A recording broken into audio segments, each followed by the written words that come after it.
आप कह रहे सरकारी खरीदते हैं।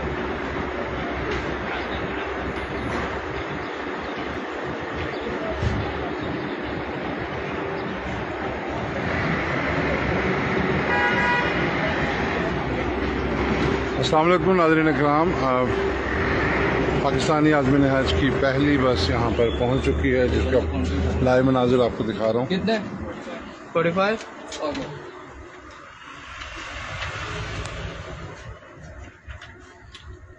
तमाम आज़मीन इकराम अपनी सीटों पर बैठे रहें, आपको बताया जाएगा तब आप उतरिएगा प्लीज़।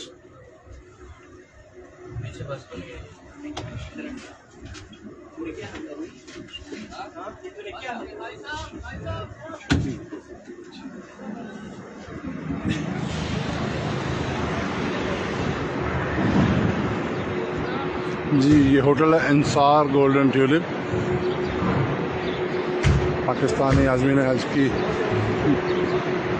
अभी ये एयरपोर्ट से बस यहाँ पर पहुँची है। पाकिस्तानी अमला यहाँ पर तैयार है। एक मिनट,